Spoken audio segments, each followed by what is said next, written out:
I believe that we are live. Welcome. My name is Alisha Brachet from Cosmic Gateway, and I am super excited to be here with Matthew Mournian this morning or this evening for you, obviously being in different time zones. We're going to be talking about some weird and strange things. I don't even know where we're going to begin, but before we commence, I would like to intro you because you did a beautiful intro for me last time when you so graciously had me on your show. And I would love to just give an overview to people who may not be familiar with you. And I want to say that if you're not familiar with Matthew and his work, please do so because you're clearly missing out. Anyway, Matthew is a professional psychic and multidimensional healer specializing in removing negative energetic manifestations from the body and things like my video stopped. I'm going to keep going. Entity attachments, astral parasites, implants, and many other forms of energetic targeting that are widely unknown by the modern world today. Matthew uses a multi protocol of tarot, spirit guide consultation, elements of traditional Chinese medicine, and direct transmission of life force energy using an extra terrestrial healing modality known as Scalar Toning. Did I pronounce Scalar. Sorry, Scalar. It's okay. You're going to have to tell me about that. Shown as unprecedented ability to release a variety of physical, emotional, and energetic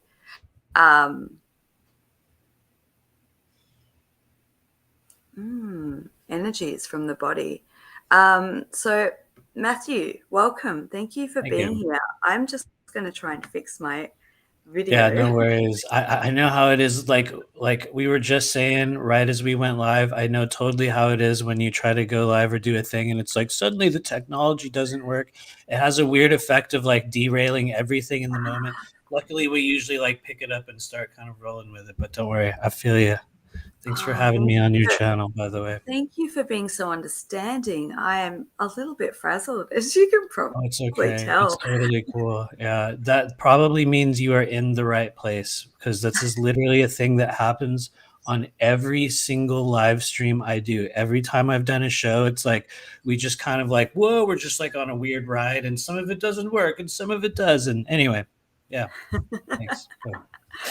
So, I mean, welcome. I know that in the last week you have been gallivanting across the country and making a bit of a trip and a journey to a certain conference. Do you want to, can we start by talking a little bit about what that was like? Totally. Yeah. I guess I'll just roll right into it. So the conference that Alisha is referring to is the Secret Space Conference put on by the guys in Journey to Truth podcast, which has just been one of the shows that I continue to watch. It's weird because like a year ago I didn't watch anyone or anything, and suddenly like I watch everybody now. It's very strange, but we drove 17 hours from Florida up to Illinois. And attended this conference, which everyone knows by now if you've read about it online. It was literally the best social gathering and just secret space program, spirituality, whatever you want to call it. It was very focused on secret space program, but it was a literal gathering of hybrid beings, star seeds, a number of humans. And it was, in my opinion, one of the most successful experiences that I have had as a professional in this strange realm since it started. I think it will be one of those moments that everybody looks back on and go, oh man, but there was that one time, and that was literally that one time. And so we encountered a lot of really amazing beings there. It was awkward on one hand because I didn't actually get to hardly watch anyone, but it was awesome because both me and my wife were literally seeing people from the first moment it started almost all the way till the end of the thing. It was like people kept signing up, people just kept showing up out of nowhere asking for sessions, and it was an amazing journey. Also very exhausting at the same time, which I know you, as being a person that does energy work on a professional level as well, there's a strange type of exhaustion that comes with continuing to like connect with spirit. And so it was interesting, dissociating, but also really awesome. So yeah. Oh, amazing. I was going to ask you that because I woke up this morning. I don't know about you, but whether it's been working a lot or just the energies, I am utterly exhausted. Um, are you feeling that a little bit too? I guess it's probably a combination of I many kind of things. have been, but this is the thing that I have learned about myself over the past few years is that I seem to be on a like reverse cycle in that when Mercury goes like retrograde and everyone Ah, gets messed up, I seem to do really well. But when everyone goes back to normal and they're in a really cool phase and everyone's flowing, I'm like, what do I do with my life? I don't know how. I mean, it's weird. I'm always on a reverse cycle. So for some reason, the last couple of days I've been just like rolling as usual. But I will say, not that it has anything to do with the energy, but it's very rare that I have days off given like mm, what I do. It's just a thing. I have learned to fill up pretty much every day with some form of just activity. And for the last couple of days have been nearly like they've been the only days off I've had in like a month. And I will say for me, that is weird where I'm like, what do I do with myself? I don't know. I don't know where to go or what to do. No one's expecting to see me in the next hour. So it has been weird in its own way, but yeah. wow. Okay. Interesting. Interesting. I've got a couple of questions now. You've Yeah, go sparked for it. me. I'm ready to go. So I want to go back to that whole point about you thrive through Mercury retrograde because I felt similar. Now, I have a theory. I'm going to throw my theory out and I'd love you to elaborate or tell me your thoughts on it. So, I mean, obviously, I'm not an astrologer, so I don't know. I Me know either. Don't intuitively, worry. I know intuitively a little bit, but, I've never formally studied this lifetime. So I know from an astrology perspective, certain positionings would make you more susceptible to having a more challenging time or whatever during certain retrogrades. But my theory is, depending on the soul's journey and the connection with the planet from the soul's journey perspective, we may have a more heart, and that would maybe show up and reflect on an astrology chart. I don't know. I have all these weird concepts, but depending on your relationship with a certain planet or the energy frequency that the planet gives out, may indicate whether you have a more seamlessly flowing time or a bit of a jarring, challenging time during like retrograde periods and certain cycles. Have you got anything? Have you ever delved into a similar concept or anything I that comes actually agree. I up? definitely agree. A lot of people have sort of like an avoidance, a fear of Saturn energy. For some reason, Saturn for me was one of those ones where I'm like, oh yeah, Saturn, right? Like somehow, even just me talking about it, I'm like, yeah, Saturn, we're totally cool. Um, Okay, cool. when it comes to the Mercury retrograde scene, I have never been one of those people that put a lot of emphasis on it, but I think because I tend to do well during those periods, and here's the thing, I'm going to be speaking way out of turn here because I am the least astrological professional psychic in the world. People come to me and they're like, okay, I've got 5 or 6 like planets in this, and I was born at such and such time, and I'm like, nice, like but to me it's like okay.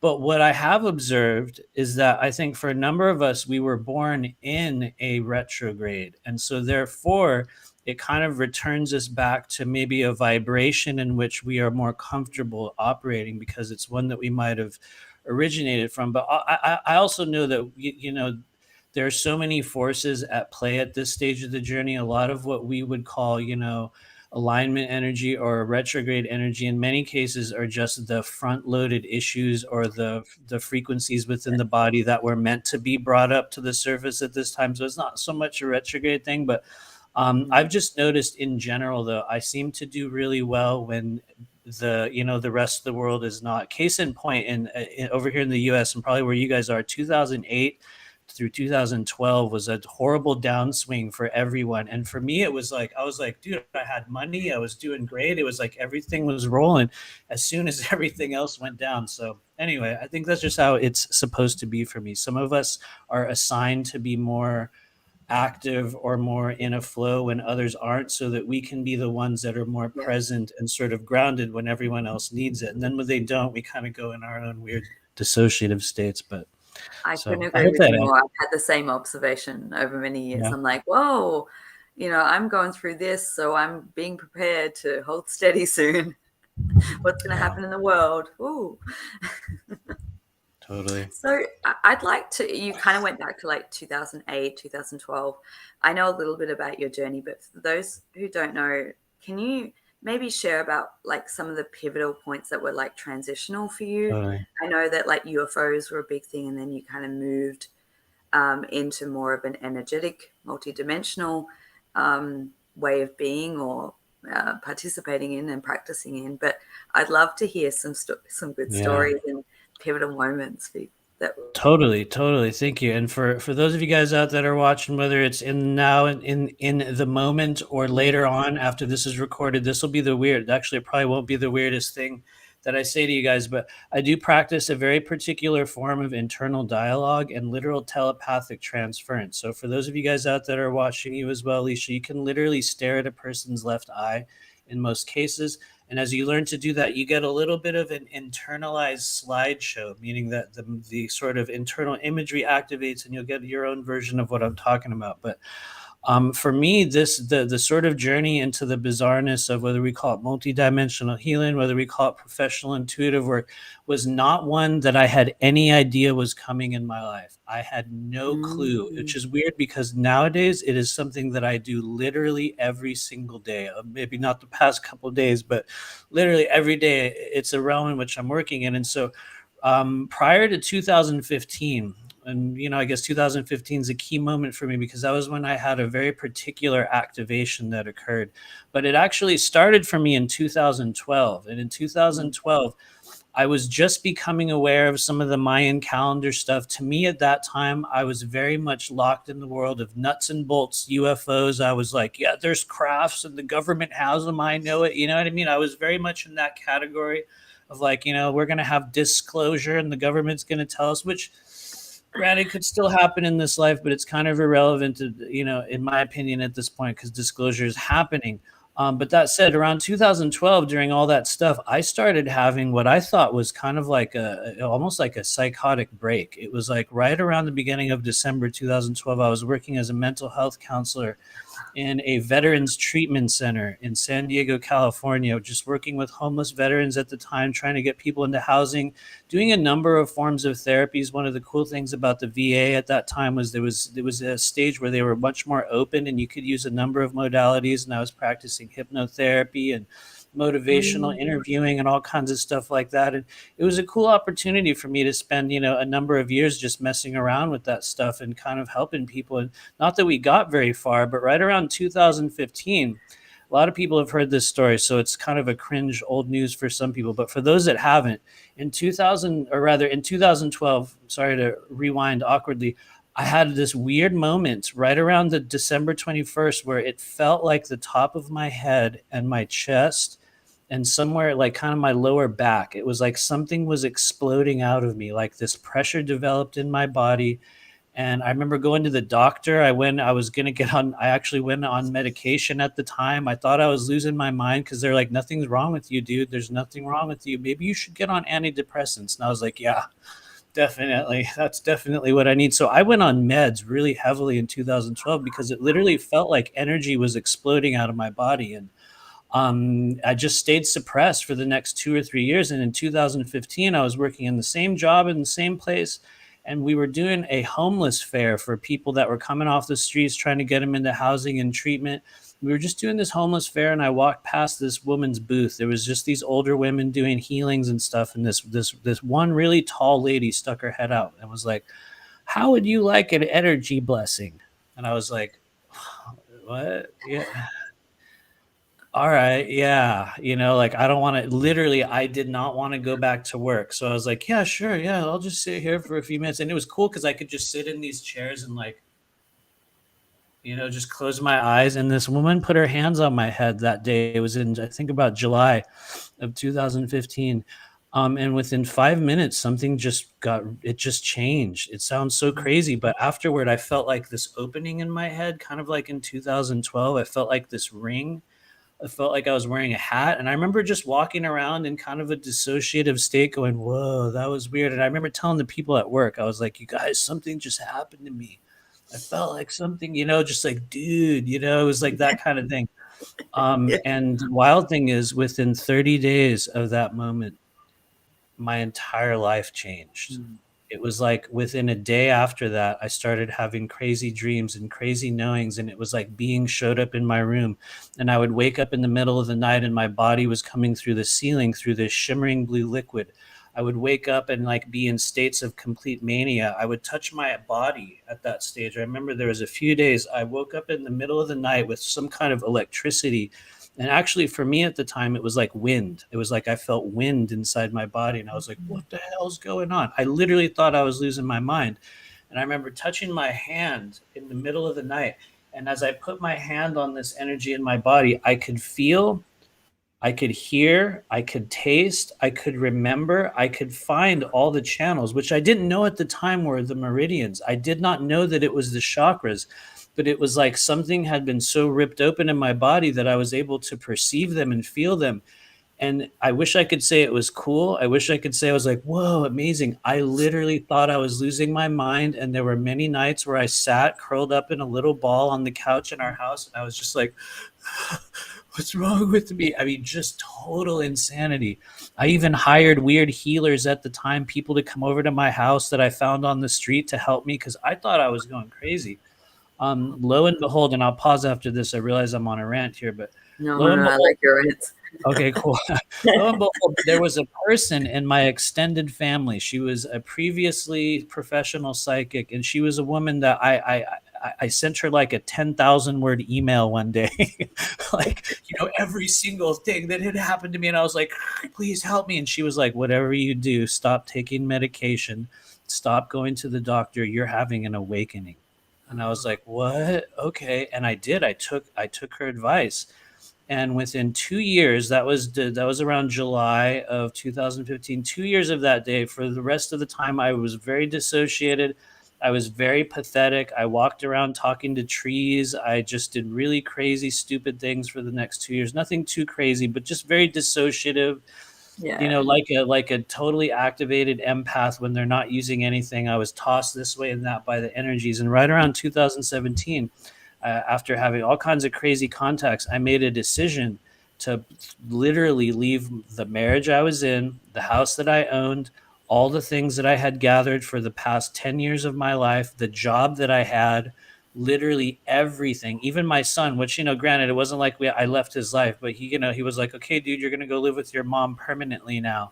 And it was like, got in the car and I drove away. And strangely enough, that was where this stage of my life started, July 17th of 2017. And so here we are ever since. I will pause there because I know that's a lot. July 17th, 2017. Yep. Huh. That was the day I launched my Cosmic Gateway website officially. No way. Are you serious? I'm serious. Whoa. Whoa. Like it's same here. Literally, for anyone that wants to dig through Facebook, you can go to my Facebook page and it'll say July 17th, 2017, started work at Matthew Mournian. Remember your mission. That was literally the day. So whoa, we got activated right around the same time. Very cool. Wow. And I woke up at 7:17 this morning, of course. Okay. Yeah, everyone. Yeah. Interesting. So I had a question or something that came to mind when you were talking about like the build up and the energy exploding in your body and all that. I mean, obviously you would have a much better awareness of what was taking place energetically than you were at the time. Have you ever gone back and remote viewed that? Yeah. Actually, it's not so much that I have remote viewed it. Although that's a thing we definitely can do, and I should spend more time focusing on that stage of my life. But what I did receive in the years after that were a number of downloads, things that were sort of confirmed by other people that I went to. I was at that stage in the journey where the best thing I could do at that stage was go to other people to try to understand what was happening to me, because I didn't realize this is what I was supposed to do. I was just like, there's something crazy going on and I think it means something. But what I came to understand through that, in looking back on my life at that stage, is that number one, I do know I shouldn't say a fact, because I think, we all think we know, but we don't know anything. I do believe that I signed a contract, that there was a stage that was going to come in my physical lifetime where certain conditions would have been met and a massive change occurred. Now, what the change I think for me was, which is probably a weird can of worms to open here, was that I do believe I had what we call a soul unbraiding / walk-in, if you want to get even more weird, a what we call future self integration. Because right around that time, at the beginning of my journey in 2015, when I was really losing it, I would literally walk past people at the treatment center I was working at, and it was like they had a veil of energy that would trail behind them. And I would walk through it, and it was like so many crazy things would come into my mind, the things that they had ate for lunch, them putting on their socks in the morning, just so much going on. That it was literally blowing my mind. I knew after a very short period of time that it was something other than me just having a mental health experience, but I didn't know what it was I was supposed to do with it. Anyway, I'm kind of derailing from Can the we go essence of the back to question. that? Yeah. Because that's come up recently in sessions about things like soul walking, soul transference. I think, did you say braiding? Yeah, the unbraiding process, which Oh, is probably just another label, I think, mm, as we're trying to understand the nature of the changes and the activations that take place in the human journey. I think people are going to grab onto the labels that make sense for them. I think for me, really, though, the essence of it, which is probably the weirdest version. Knowing me, I'll choose the weirdest one. But the one that yeah. really resonates with me is something that I learned about in the law of one as well. And that's where a higher dimensional version of you at a certain stage literally reaches back. They Ooh, reach back in time and space and they grab a hold of you. And I think for me, it was the future self integration process, because it was like I could tell there was another version of me. It was like I could just feel it. I could hear it talking to me. I could see them showing me things. And right around that stage, I went to this really cool healer. I'll always mention his name because he had such an incredible effect on me. This guy named Sean Bond. And it was so hard for me to get a session with him. I had to try and try and try. And I finally did. And it wasn't because he was a big deal. He was just a regular guy doing his thing. And as soon as I came in the session with him, he looked at me and he was like, "Oh, yeah, you're having a future self integration process." And it was one of those moments where I was like, I know. It was just like everything. And it was like a confirmation to something that I knew was going on. And it was like, I just need someone to go, hey, that's actually real. And so, anyway, I don't know if they answered your question, but No, that's wonderful, because with them. But, yeah. my mind's going, I have to share this with you because, obviously we know, and I'm glad that you clarified that it was a future aspect of you that walked in. It wasn't a separate soul, because I think there's many different versions of walk-ins under a bigger umbrella term. I recently saw something that blew my mind, but then it kind of made sense, and I was like, oh yeah, okay, cool. Which was, it's come up, this concept recently, that there's a lot of people who are coming into the realization that they've had multiple walk-ins throughout their life. And what I saw was, it is like their oversoul and then energy tethers, and there's aspects of their multidimensionality in their, parallel realities, let's say, that are coming in and out as they close timeline. I'm like, whoa. I don't know if that makes any sense. I very much agree. I very much agree with that. I think that, not that this really adds on to or confirms anything that you're saying, but I do believe that for myself, what I experienced was one of the many aspects of what we call the higher self. And you talk about, like the oversoul and the sort of strings or filaments of energy that tie us to the multiple versions of ourself. I think for me it was very much that the experience of what I call coming into contact with the multidimensional higher self council, Yeah. which once again is really just kind of a big label to say, the higher self is just an extension of many versions of us that have existed throughout time. That I know in my case, I try to keep it individual to me, because everyone's like, well, I'm this and I'm that. And it's like, yeah, cool, definitely. We'll keep it individual. I know for me, what I understand as the higher self is a literal collection of versions of me that have existed throughout space and time, and they lend their consciousness to this now moment. And so to me, it stands to reason that for many of us, we will have many integration periods. We may have many walk-in periods. We may have stages of the human journey in which there are beings that will quite literally, which is a triggering word for some people, get ready guys, that will possess our consciousness at certain stages. And as far as I can tell, these are the experiences that we sign up for when we come here into the earth realm. And as I'm sure you're aware, there's a tremendous amount of beings right now that the only way they will experience the physical earth plane is actually through us.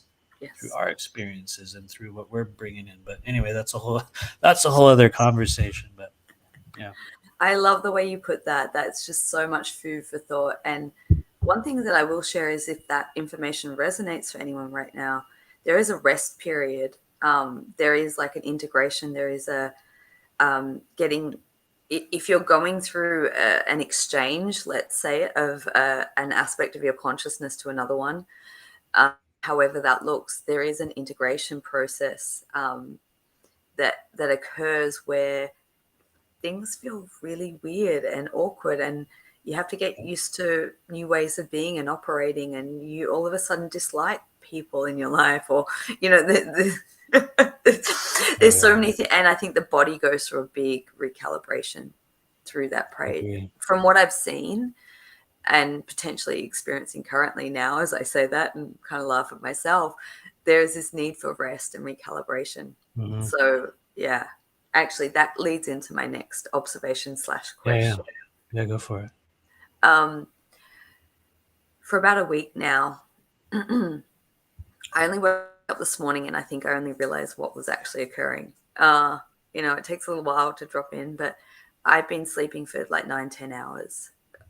I'd sleep more if I could, but and I realize that I'm in a very restful, rejuvenating place that would be considered what some people would determine the in-between state of life, where you actually die and cross over, and then prepare to transition into a different realm or dimension.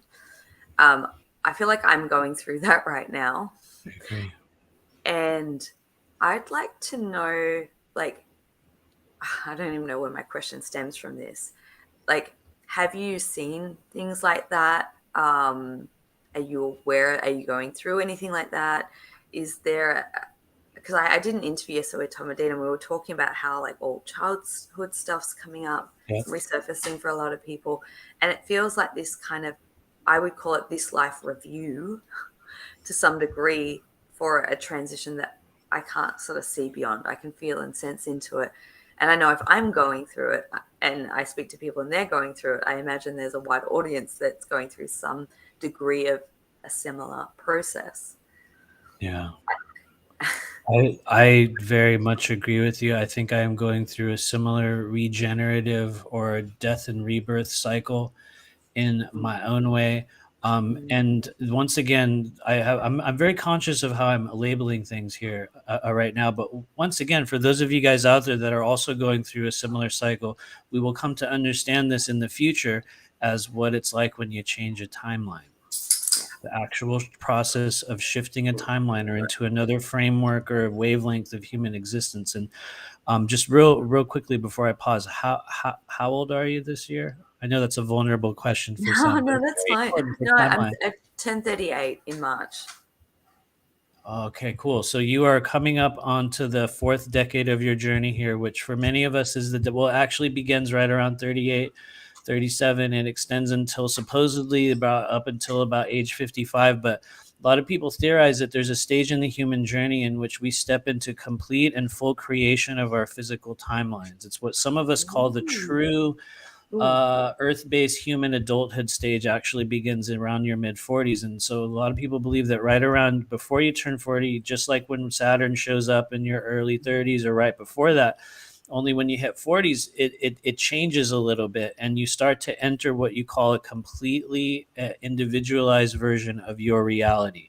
Now, that doesn't mean that every single person that enters that stage is in a completely individualized version of reality. For many people, they will continue to exist under the dictated version of reality.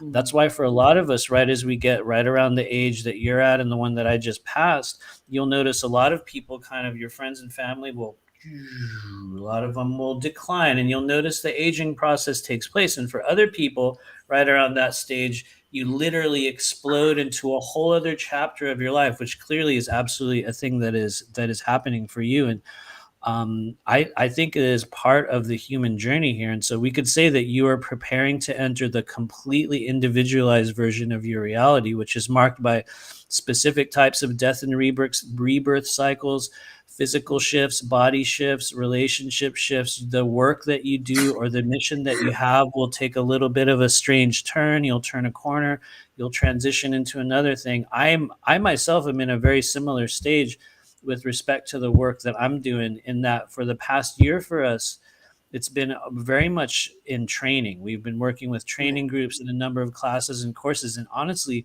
it has been really successful. It has been very positive. For some people, it's worked remarkably well. For others, it's questionable. But it was one of those stages where it was like, yep, we knew that. I saw it coming, and I was like, okay, we're doing this thing or doing trainings. And now we're at the stage in 2022 where I can see it changing. Just like you're saying, it's like I see this thing happening. Energy is rebooting. We did this event a couple of weeks ago, and it was like I could tell that something was rebooting there as well, where I was like, there's a strange change in how I'm doing work. Suddenly the clearings we're doing here are way, way different than they were last year.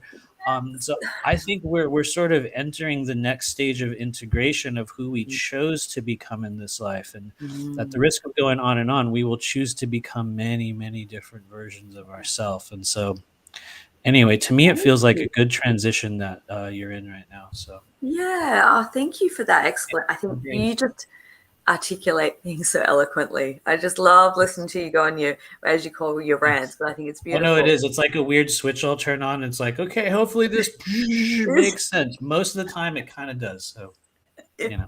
Yeah. And I'm glad that you shared that, because I think that was so accurate for me, but probably accurate. I think it's resonating for people too, to give them that insight.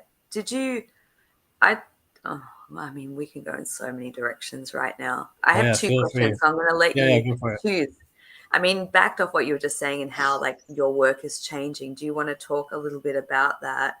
But I also want to talk about your soul's journey and like go off planet for a bit and talk about like Orion. Oh, totally. Yeah. Which one feels more relevant? Because I'll go either direction. We'll do both. So yeah. I would say, okay, well, when it comes to where the direction is going within the work that I'm doing, which maybe I'm probably jumping really, really far ahead of myself, because I literally don't know where that is going. What I have noticed is that a lot of the focus that I had in years past, I would say 2019 through 2021, was very much about a lot of the things that are kind of like reflected in the bio, like learning how to clear negative energies, learning how to remove certain blockages from the body, learning how to learn what your actual skill is and how you can begin to use that skill for your own healing journey.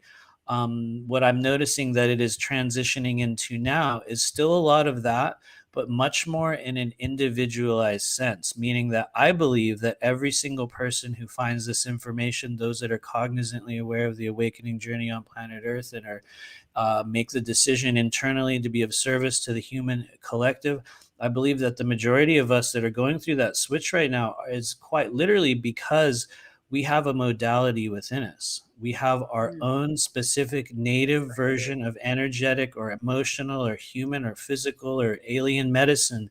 And I believe that where it's kind of leading for me right now is helping people figure out what that is, how to make it work. It's less on going through the intricacies of the energy body, which, here's the thing, it's something I will always be working with, but it's like an evolutionary process. in which a lot of the things we're doing now are happening a lot faster. I would spend hours in sessions a couple of years ago making sounds and toning energy into the human body, which I still do. Vocal transmission is one of the, I would say, the cornerstones of the ways in which I've learned to move multidimensional energy. But what I'm also noticing is, as we go through this evolutionary phase in at least the work that I've been doing, is that it's less about the techniques and it's more about allowing a certain thing to take place. And I'm probably speaking in a very jumbled up sort of vague way, but I hope that tells us something. I don't know. I should probably pause there. But Wow, I love that, and I agree with you. I people who know me, my clients, they'll hear me say over and over again. And what I've noticed is in individualized sessions, it'll come through a very specific technique for them to do their own work. And then I'm like, take that and run with it and evolve your own modality. yes, that is it. I'm so passionate about it. I'm glad you said that. You just, Honestly, yeah. I believe that's one of the greatest things that we can do for those of us that are operating in a professional manner, meaning that it becomes the main primary thing that you do in this world. I think that one of the greatest things we can do for our human collective is, yes, to continue to embody the role of whatever that is, but to actually, it's like we're pulling people up. It's like, come on, get up here, come on, you got to do this, because it's like there's always going to be enough people for us to work with. But the real strength, at least for me, the real empowerment that I've seen with people who are stepping into this sort of path of service comes from your own energy, your own techniques, your own process of self-healing, your own revelations, your own contact experiences, which is also a thing that I have been notoriously maybe a little bit harsh and skeptical about, is because I believe that every human within this earth-based journey, we will have a contact experience. Our soul family is sitting there waiting for us to come to a stage where we can like connect and be present with them.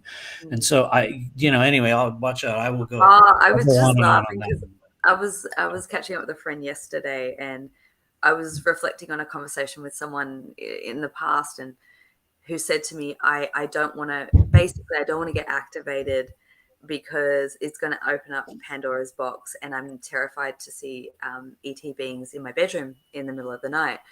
And I laughed, and sometimes I can be a bit abrupt, and I laughed and I said, I hate to be the bearer of bad news, but it's probably already happening. You're just not aware of it. Totally. I very much believe it. Yeah. And here's the other fun part, not to instantly cut you off, but most of us are already in contact with a host of many beings, a host of frequencies, aspects of our extraterrestrial soul family, if you want to call it that. Only one of the standards of multidimensional communication is not through anyone showing up in your room in the middle of the night when you wake up from a dream. It's not from, a craft coming up and pulling up outside and going, come on, get in, bro. It's not how it's going. It's telepathic communication that comes as downloads. And one of the things, and, some people cringe when they hear me say this, but one of the ways you can get in greater touch with it is start listening on a much deeper level to the internal dialogue that occurs inside your body. Notice the times when it changes. Notice when certain themes come in. Notice how when you become emotional, certain changes occur within your internal dialogue. Notice how when you allow yourself to go into a state of focused silence with an intention to connect with those beings around you, notice how the dialogue changes at that point. And I think for a lot of people, they will realize, and maybe this will show up later for some people, maybe it shows up right away for some of us, you'll realize that most of the thoughts that we believe we're having are not actually you creating it. It's them going, hey, us, maybe you should do this. And we're like, I feel like I really want to, like connect with so-and-so or, do this thing. And a lot of us are in constant contact already, but we're taught as human beings that space within your internal imagination is a space that is unreal, that it's just this contained zone in your mind, when we also realize, and I know you're very aware of this, as we start to move outside of the human body, that place within the mind's eye, within your internalized, place of creation, that is where the magic happens. That's where the contact happens. It happens in many other forms as well, but at least for me. Anyway, watch out. Like I said, I'll go on and on these. But, Well, let's kind of steer it, in that direction, because I would like to go off planet a little bit and just talk about. Yeah.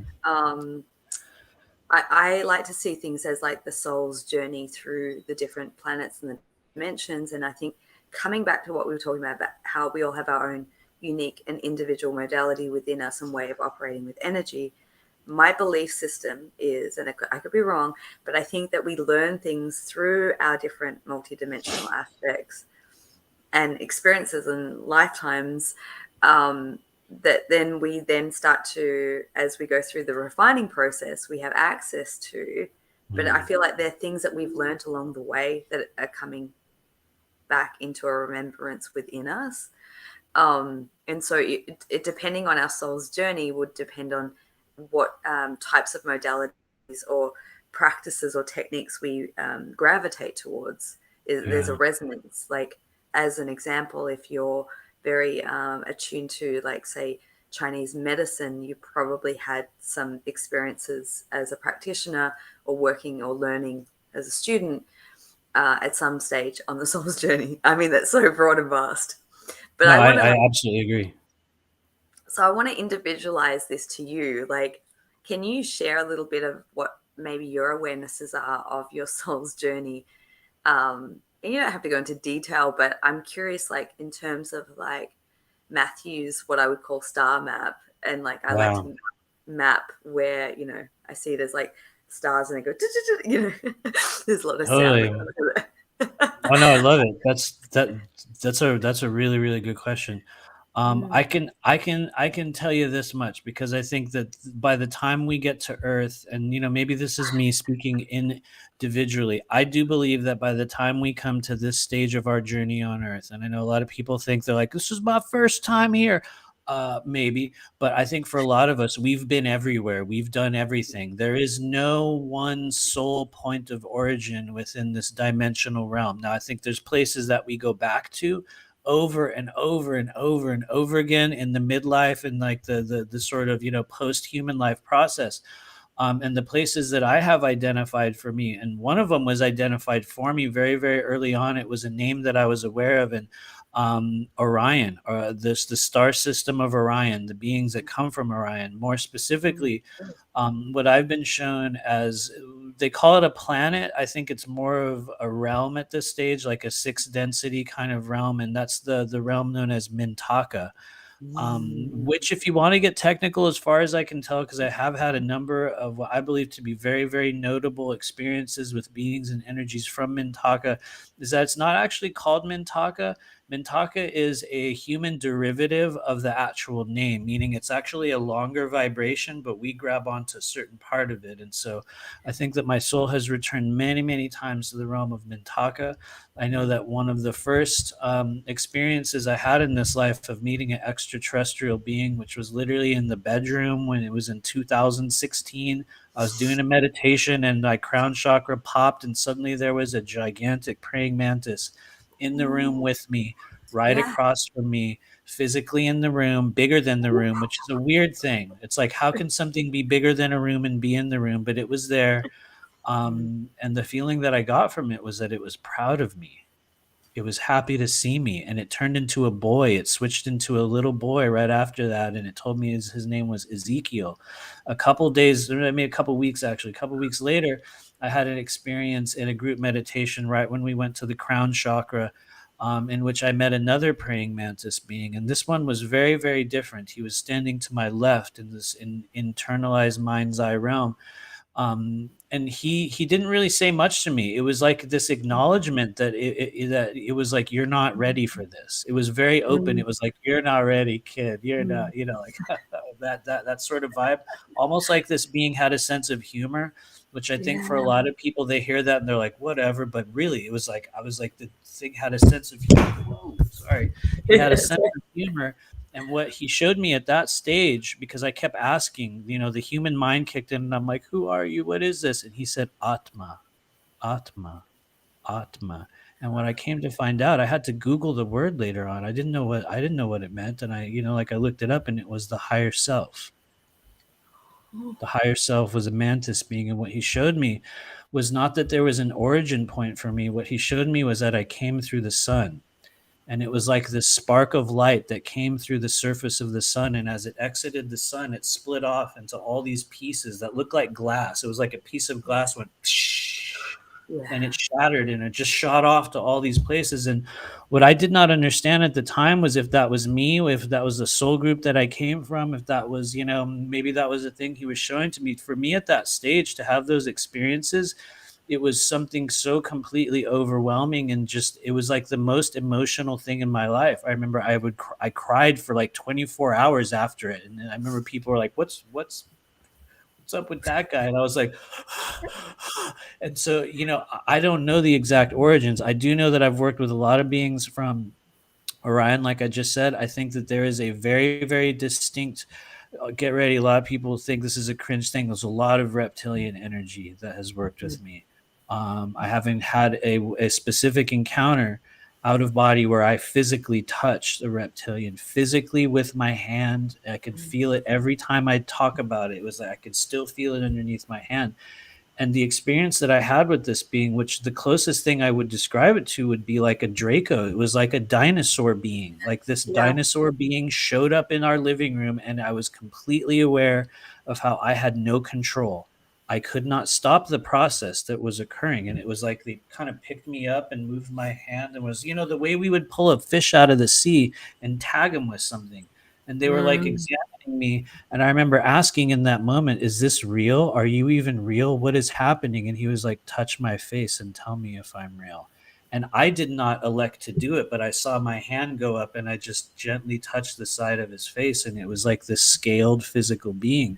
They ended up putting me back in there. And I think that since then, they've been one of the groups that's worked with me, as well as one other, which I will pause after this. But there is a group of very tall, dark-skinned shamanic beings. There's another secret space program dude that calls them the Zulu beings. That's not what they're called. I just know that's not what they're called. I just got an image, but yeah. You probably did. They have been the group that I believe has shown up for me the most out of anything. The literal modality that I use in the healing work that I do, and you might have heard me say this before, was given to me. Well, I shouldn't even say it was given to me. It was something that I mimicked from those very beings during an out-of-body experience. And so I do not know where they are from. I do not know their origin point, but they've shown up time after time after time in my journey. And anyway, who knows where they're from, but there's been a whole host of them. I think also, I know I keep saying I'm going to pause after this, but I think also, just because I need to mention them, because I'm pretty sure they're listening, there is get ready, guys. This is kind of cringe for some individuals. There is a team of doctors that works with me. Mm-hmm. A literal team of doctors. And thank you. I have to acknowledge them. Can I ask more about them? Because I work with a surgeon team at times, depending on. Okay, there we go. Mine come from Arcturus, from what I understand. And when I do like a surgery type thing, which is funny, early in my journey, I always thought I was going to be a psychic surgeon. I mean, this is a long time ago. And I kind of went down that path to explore and experience as much as I could. And I was like, and now I laugh because I do that, but it's much more sort of galactic, energetic. Oh, yeah. Evolved version of what was available back then. But what can you share about the med team? That's a very good question. I have identified what I believe to be human elements of it and non-human elements of it. Some of the most notable ones were just it could be what I call the shaman beings, which is just another label. It's very, very dark, black-skinned male beings. I think one of them had reverse joints, meaning that his arms folded the opposite direction. Wow. He was the only one out of the group. One of them had like reverse joints. I do believe that a lot of what I was working with a year or so ago, when I was doing probably one of the most successful courses we've ever done, was the chakra course, in which I was given from these beings literal language and words and vibratory sounds that we've been using ever since. It was like a language they gave to me. So I think it was probably, I would like to say it was what I call the shaman beings that have played a very big role. Another aspect of whoever this group is appears to be, I feel like they're almost previously human Chinese doctors. because for some Cool. reason I have been able, it's like I have never had education in human energy systems. I Mm, knew nothing about chakras. I knew nothing about meridians. And mm, in 2017, it was like a light turned on in my head and suddenly I knew. And it was crazy because as humans we were taught, well, there's no way, you're just not going to know what that is. You're not going to know the difference between like the spleen and the triple warmer, you know what I mean? You're not gonna, but it was like I could tell, I could hear it in people's voices. And what showed up for me at the time was that it was like some sort of Asian Chinese doctor yeah. people that were talking to me. There was another stage where I think this was like 2018, where I had worked with a bunch of people all in a row, and it was like for some reason it was pure medical intuitive work, where it was like I would hear their voice and I would be like, boom, that's your small intestine instantly. And so to Yeah. me, it was like a group would come in, and based on who it is that was needed in the moment, as long as I was open and able to receive that, it's like they would come in and they would come out. And I think in some cases it's other people's guides will show up. I think in a Mm, couple places it's been somebody's parents. mm, Recently there was like someone's dead parent that showed up, and I'm not a medium that does, mm. afterlife like communication, but yeah, there's been a whole host of them, I guess we could say. Yeah. I'm just, you can see me nodding away because I'm like in agreement, Yeah, and I get it because it sounds so similar to a lot of the work that I've yeah, done. You know what? Like when I started training, I trained in all areas of esoteric sort of skills, like back when I was in my late teenage years. And I always sucked really hard at being like the mediumship stuff. I just couldn't me get it. too. I sucked like, Yeah, oh my God. And then, later down the track, I mean, probably around 2017, I was doing a session for a friend of mine whose mum had passed. And all of a sudden she appeared and she was like communicating with me. And when she got off the table, she looked at me and she goes, "My mum was here." And I said, "Yeah, she was standing. So it was verified. She experienced it. And I have them, but I could never say that I'm a medium. It only happens if it's meant to happen. yeah. And when it does, it's the most profound thing for that person. It's just incredible.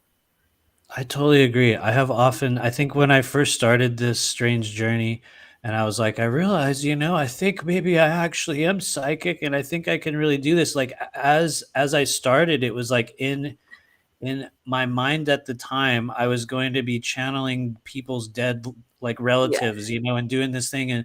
And that has never ever been an aspect of my experience. My wife's incredible at it. She'll literally talk to people that have passed on, and I'm like, "What? Huh? I didn't. I didn't. Like I didn't feel any blood. You know what I mean? It's been a weird wall for me. But then, like you just said, there's times where I think if we are open, if we are in alignment, if we are in the trueness of our intention and the framework of that session, and the door is open, and there's an energy that needs to roll in, it will definitely do that. I had that at the conference, the Secret Space conference. And who knows, maybe I shouldn't say it, but I will. A person's dead child came in, and Mm, she spoke of him. Well, he was in like the adult stage when he passed, but her son came into the session, and it wasn't that we were speaking through him. It was like he was there. It was, you could feel it. The mm. energy came in, and both of us were just like, just, it was so present. And so they definitely show up when they Yes, are they called do. to, when they need to be Yeah. there. I had a client a few weeks back whose mum had passed, and she came in quite strongly and was talking kind of through, well, translating information that I was being the messenger for. But in that process, she reached out her hand and I connected their hands, and my client could physically feel the Yeah, mum's presence holding, and like those experience, like they're priceless to be able to facilitate that to happen. Like it just, but I do, sorry, I'm going to jump around. no, no, I I do love want it. to I love it. acknowledge today's the 14th of May in Australian time, and today's my grandmother's birthday, Oh, and she nice. passed away in 2013. No, incredible, inspirational woman. But after she passed, her and my auntie, who I was very close with, and apparently I'm very similar to, um, it was around the end of 2013-14 where I decided, no, I'm really going to do this as my path, and I'm going to stop doing the corporate job. I had quite a profound experience where they came to me. And so when I was sort of opening up and like practicing, doing sessions, seeing clients, a portal would open up above me, above, you know, the space. And I would see my auntie and my grandmother, and they'd be like joyful, like playing and waving and talking to me. And then it would fade out, and then boom, you know, I was like connected in. And that was like, I don't know why I'm sharing this. Maybe it's relevant for someone, but I think like that was a phase in my life, whereas people who'd passed who were very near and dear to me were the connector, I guess, in opening up the strange realm. And then, you know, I very much agree. Yeah. Absolutely. Sorry, we had a little bit of a glitch there, but yeah, I absolutely agree. I have observed, and which is one of the big questions that people will come or book a session with me for, which is honestly, it's a little bit of an awkward question, individual to each of us, but that is who or what are my guides? How do I get in touch or come into a greater level of contact with those energies? And in many cases it is those who have passed on. Not every single one, because as far as I can tell, there is a vast hierarchy of beings that have chosen to work with each individual human in this sort of life cycle here on earth. Not all of them are good. Let's be real. They're not always in the highest vibration. Some of them roll in for a time to sort of do this or that, but for many of us, we will have those experiences. A lot of us as conduits or healers, it's like you'll be very aware of those that are kind of with you and sort of guiding you. And to me, it is the greatest honor that I could have ever chosen in this life. I mean that with absolute sincerity, because I never saw this coming. I did not have, you know, it's not that I have great success now. I'm very well taken care of, but I was an individual who was incredibly aimless, totally out of tune. I did a lot of cool things prior to coming into the stage of my life, but I was completely unaware that this was going to take place for me, and it completely blew away everything that I thought I was. You know, prior to 2015 and 2012, I mean, I was holding on to a completely different version of my, you know, reality or myself. And so I think when we have those experiences, when we're doing stuff like that, or when you're in a session and you look up and you're like, oh my God, they're here, they're with us. Those are signs that spirit gives us along the way that show us you are doing exactly what you're supposed to be doing. Yeah. You know? Beautifully said. Absolutely beautifully said. And, you know, I'm kind of lost for words. I'm having a speechless moment right now. So, but okay. Just grateful that you are doing what you're doing and helping so many people, you know, and it's magnificent to chat to you. And I have so many questions. Thank you. All right. Nice.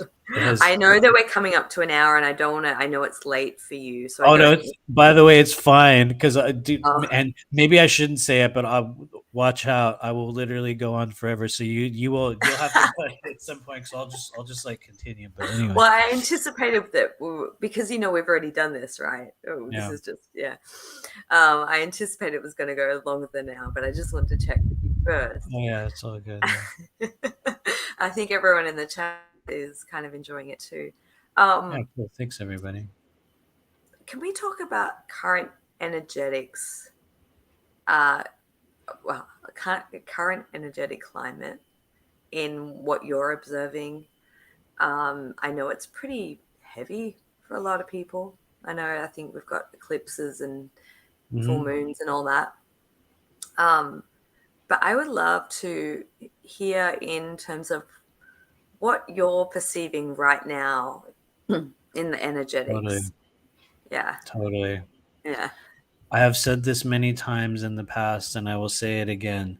If you're one of the people that's on earth right now, constantly either in awe or in fear or sitting there going, what the fuck is going on? Congratulations, you're in the right place. This is the literal number one plane to exist on right now, and the kind of like the universal game field or whatever you want to call it, this is the place. Everyone that's on Earth right now, congratulations. It means that whether you believe it or not, you are in a very advanced state of consciousness. Even if you're one of the people who's chosen to remain asleep during this incarnational cycle, Earth is the number one place to be. And so, in my opinion, no matter what's going on the Earth plane right now, this is literally what we signed up for. Now, what do we see coming in the days and weeks and months ahead? The crazy thing is, I would say at the beginning of this year, I think a lot of us that are sort of charting and watching the sort of multidimensional trickling down into physical activity on the Earth plane were like, get ready because, May is going to be really crazy. And I think that one of the things that occurred at the beginning of this year was that we were able to divert a number of very, very difficult world stage events. Now, we did get a taste of it with the manufactured war and a number of other things that are going on right now with certain earth changes and sort of weather manipulations. But I do believe these are the literal events that we have co-agreed upon as humans and also non-humans existing on Earth as being the greatest catalysts for our soul's growth. And so this is the most advanced game right now. And I think that to me, it's the greatest honor to be here. Now, what do we see coming up in the months ahead? It does appear as though humanity, whether souled or insouled, technological or non-human, we are kind of in a stage in which we're agreeing on the next stage of what's going to take place. I think that our human consciousness has diverted a number of much greater difficulties this year. It does look like there was not to ping the AI archons, there was a greater level of, we could call, medical tyranny that was about to be released at the beginning of this year, which kind of got a little bit faded. It looks like there was a greater level of what we would call worldwide violence that was also diverted toward the beginning of this year. It does appear as though there's a lot of mind control, and I guess we'll say it for lack of a better term, kind of just reptilian. We could call them Draco energy, although I believe that one of the groups that's really tampering with a lot of the human governmental structures, they don't. It's not even necessarily Draco energy. They're just one of the most notable, most obvious beings that are involved in it. I think that we are at the stage in which they're deciding on the next movement. I think there's a number of things that have already been queued up, meaning there's a greater level of like contagion that's going to be dropped on the world probably in the coming months. It looks like a lot of our consciousness is going to be able to dampen it and kind of divert it once again like we did with the last one. It does look like there is what we would call a greater level of warfare planned. It looks like something that was already diverted right at the beginning of the whole like Ukraine thing. It was supposed to go a lot larger, and it looks like somebody stepped in and kind of turned it down. And now I think what we're going to watch is just a greater level of pageantry on the Earth plane for the coming months. But it does appear as though between September and October, we have a preloaded series of events. And I think that's what we're deciding on as a collective right now is the level of severity, what's actually going to take place. Is it going to be a health-related thing? Is it going to be a physical kind of conflict thing? Is it going to be a financial collapse? Is it going to be a governmental collapse? Is it going to be the next stage of that? But as far as I can tell, we're still deciding. It's going to be kind of presented to us by the powers that were in a number of forms and fashions. I know Gates Foundation is already talking about they're going to, I think there's going to be another wave of, like whatever it is. I'm trying not to use the keywords. And so I think that that's one of the ones that's going to show up. But anyway, watch out. I will go on and on it. But we are deciding the next stage. Go ahead. Yeah, I like that. We are deciding for what's, yeah. All right, so I did a video a couple of days ago, and I was talking about my observations because I've had a lot of physical challenges, which has benefited me overall. I'm not going to boo-hoo about it at all. Yeah. But my observations based on my own experience and people, and this is Australia, but it could be the world. I believe that there is spraying happening of a virus. Yes. Okay. I think the next stage is going to be aerosolized. But anyway, go on. Okay, all right. Because I've had 2 quote unquote viruses this year that have been very inorganic and really quite horrendous. But the energetics of what I pulled out of my body while going through that purification was a lot of yucky, black, gooey, snaky, weird. Have you got, you've got stuff to share around that? at the risk of getting really graphic and weird, you literally called it, because I had the same thing at the summer of last year, or probably what we all regard as the same thing. And there was literal, it was so bad at the height of it where I was like, should I actually go to the hospital? Imagine that, thinking that this like day and age, I was like, should I go to the hospital? I was literally passing black liquid from my body, like literal pure black liquid, where I was like, this is not normal. This is not normal. This is not a normal thing. It was horrible. And so it's funny to hear the synchronicity of that, where I'm like, yes, it was. There's, in my opinion, and I think in the coming months and years, we're going to have a more correct term for what this is. But I think what many of us are experiencing is the physical effects of a thing known as nanoneural toxicity, and the effects and the illnesses and the reactions that happen within the human body when nanoneural toxicity gets to a critical mass level. I think it will sort of kick off certain issues or certain things within the body, whether it's in the form of a virus or whether it's in the form of a long-running hereditary health condition. I think a lot of what we're experiencing is nanoneural toxicity, which is why we're going to watch in the coming years, birth rates are going to drop dramatically. Birth rates are going to drop dramatically. I hate to say it. There's going to be maybe I shouldn't say it. There's going to be other children born with much worse versions of the autism that they're having right now. And a lot of it is due to the nanoneural toxicity that a big portion of the Earth's populace has taken in. I guess the silver lining on it all is that it's going to lead to a much greater disruption in the years ahead, where humanity finally goes, what the fuck? Everyone's going to finally notice it on a greater level. But it looks like there is very much an AI presence. There's a manufactured element to it. Probably a number of other things. Three main components. That was what I was told. There was 3 kind of ingredients. What are they? Well, I think one was aluminium, and I couldn't tell you. I didn't even ask the other 2 because yes. Okay. I fully agree. Aluminum, absolutely. What else? Any other ideas? I mean, I could tune in now. The other 2, it was like that, and then another 2. I was literally, when I got this info, I was driving. Well, I wasn't driving. I'm carless at the moment. That's a whole other story.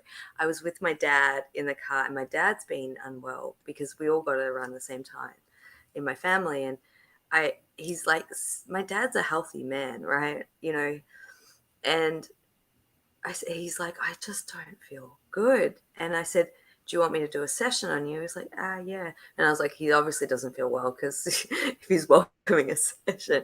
Yeah, that's wild. I couldn't imagine what would happen if my family was like, yes, I want a session. I'd be like, yeah, but anyway, go on. So you did. And my dad's always encouraged me all my life to do this work. Cool. So he's well up on a lot of things. He was teaching me about all different ET races from a very young child. So just to paint the context. And I said to my dad, all right, so he's driving. He's driving. I'm in the passenger seat, and I'm like scanning him, and I'm like, there's all these metal shards, like I can't think of the word of it, and like just shrapnel, like energetic, but maybe it's physical metal shrapnel in the body.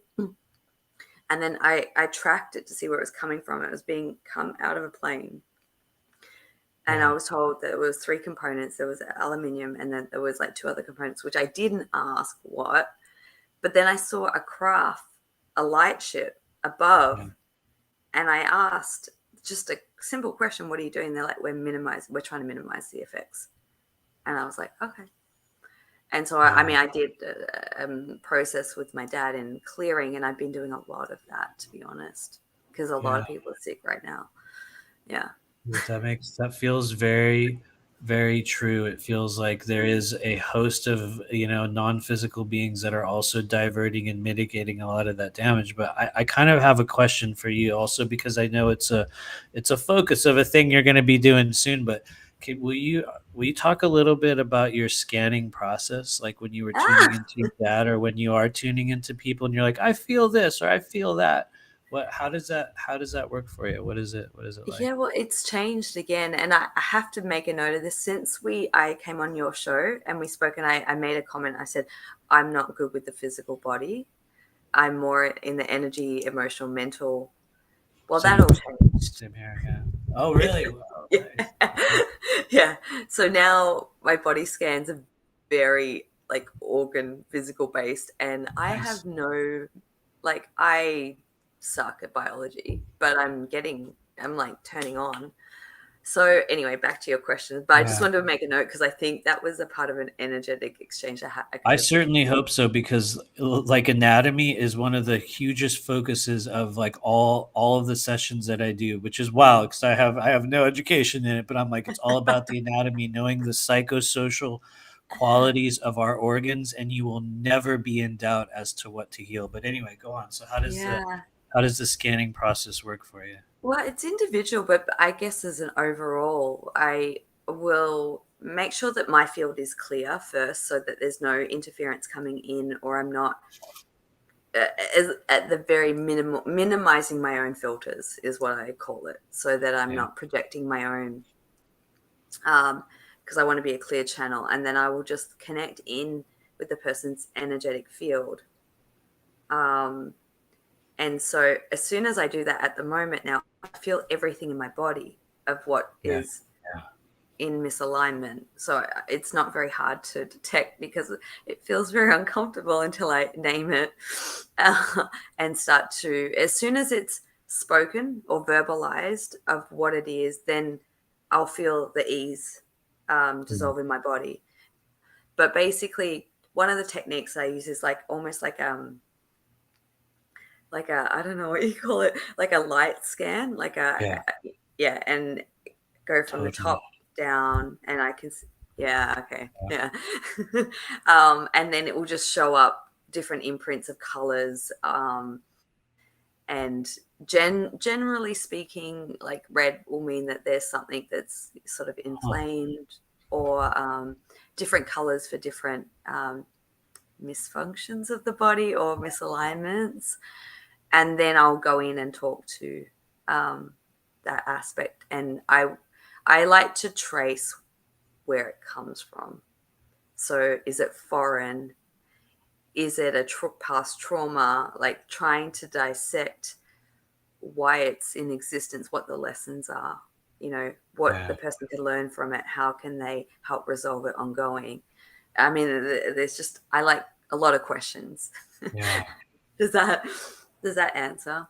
Oh, it does. It does. And not so much from the perspective of, needing an answer on it, but for me, I really enjoy hearing about other people's processes of like connection with the non-physical body. It's funny that you mentioned the sort of light thing. I do a very similar thing. I kind of go into this weird, like almost like a version of myself, and I do this thing where it's like, I'd like you to just sit back and imagine that you're going over to the doctor, and you know how when you're in the doctor's office, they'll sort of take one of those little lights and they'll put it in your ear or your eye and kind of look around. That's literally what we're going to do. And what I will do is go through and just turn on this little light on areas of the body. And Cool. I wish I could say that I saw the color of energy. I sometimes I do, sometimes I don't. For me, it's which is a scary thing for some people. It's literally just I will aim a light on a certain area of the body and I will just know. Yeah. It's just this thing where it's like we just go there and it's like, whoop, there's your throat, boom, and it's like you will find something there, you'll find an emotion there, which for me is usually one of the easiest ways to understand what's blocked within the body, which is one of the things we teach in our stuff. It's that if you know the psychosocial qualities, meaning how does an organ feel, what are the thought forms that come with it, what are the emotions that come with it, what sort of experiences get lodged within the channels, even if you do not know connection points, even if you do not know specifically what color a chakra is supposed to be or how that stuff works. If you know where emotions get caught in the body, in my opinion, you will never be in doubt in terms of what it is that's going on with an individual. Now, you won't necessarily be able to tell, let's say, specifics of thought forms or energies, and you can, in that case, you can dive in deeper and figure it out. But for a lot of people that are just starting, because I know there's going to be a number of people that will see this, eventually and go, I feel like I can do that too. I feel like, Mm-hmm. I kind of hear things in people's voices and I sort of get this idea, or I will see an image in the corner of their eye. Eyes are one of the easiest ones. If you learn to stare into people's eyes or look at the eyes from a specific kind of frequency or in a different way, they will tell you literally things you don't want to know at certain points. Oh yeah. Which is, that's just going to happen in the fourth density world. But everyone has their own method of how to scan that energy, and so I don't know. I just really enjoy hearing other people's methods. I've noticed Same. that. Yeah, That was cool for sharing about the spotlight. I yeah. like it. Yeah. Yeah, there's also a thing that I think needs to be mentioned, because it's a thing that I've been encountering with a lot of clients lately.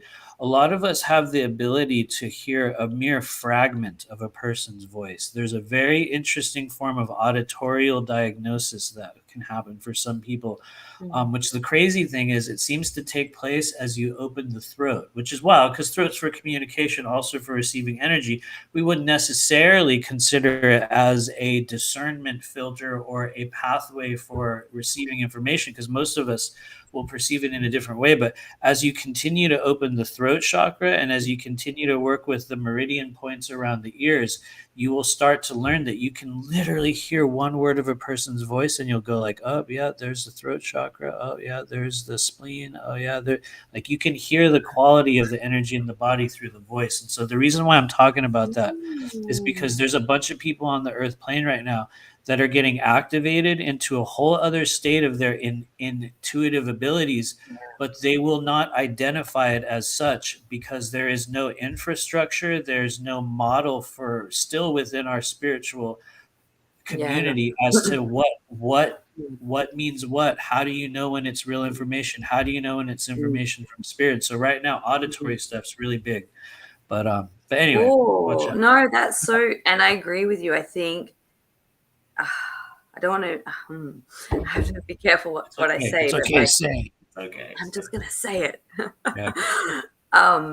Sometimes I believe that a lot of the healing modalities that have existed are very outdated, and I think the level that people are getting switched on Yeah. to, and the progression and acceleration that's happening, that like, yeah, I think that, but there's not a lot of infrastructure yet of that, what that is, and I hope that's something that I'm going to endeavor to try and create, and I'm sure you're going to do that, and at some Absolutely. point we'll probably cross paths, and but that's really fascinating because tomorrow I'm doing a throat transmission, a I transmission know. based. That's partially also because I think that you will notice that other people will do similar things around those time Yeah, periods in which there are collective activations taking place. that's There's also, here's another thing.